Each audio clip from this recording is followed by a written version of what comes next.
सत्संग बिना कल्याण नहीं, सत्संग को जानत है मुनि ज्ञानी। कलाकंद के साथ बांस बिकई और दूध के साथ बिकत है पानी। सिंह के साथ सियार आनंदित, मूर्ख के संग पंडित ज्ञानी।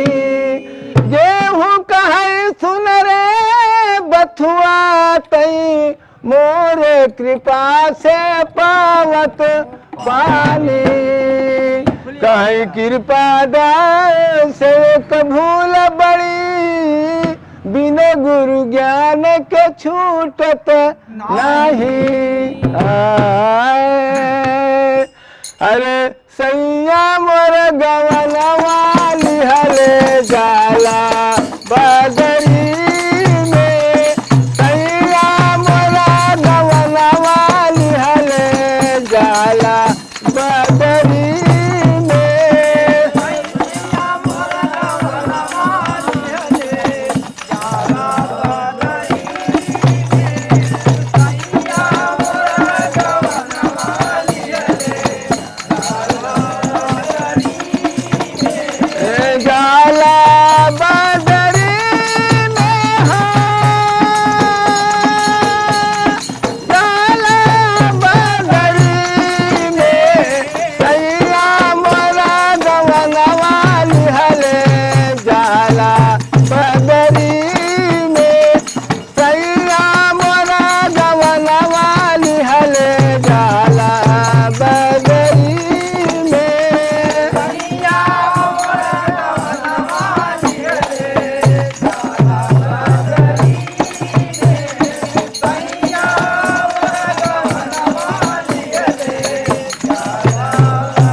सैया मोर गवन वाली हेले जाला।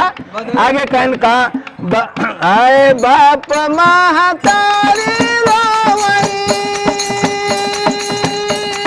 भाई भौजाई रोवई।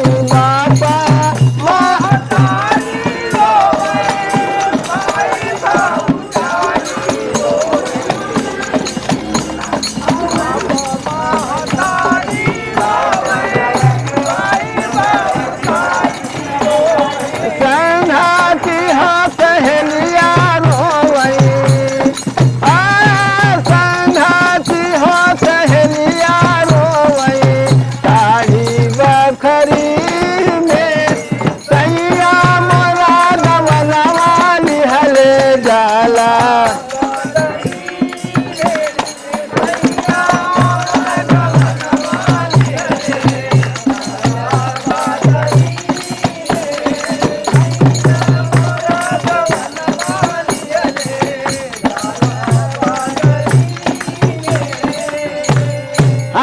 सैया मोर गवन वाली हेले जाला बदरी में। कहन का आए चारी कहार मिले लइके चाल डोली,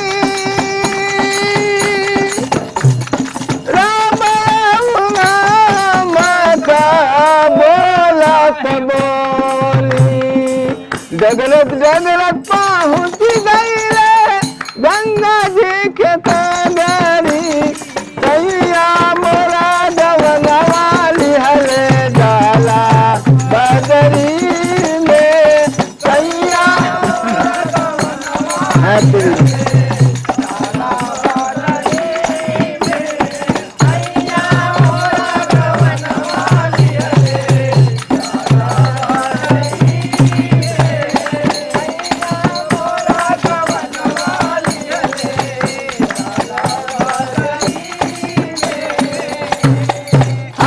सैया मोर गवन वाली हेले जाला।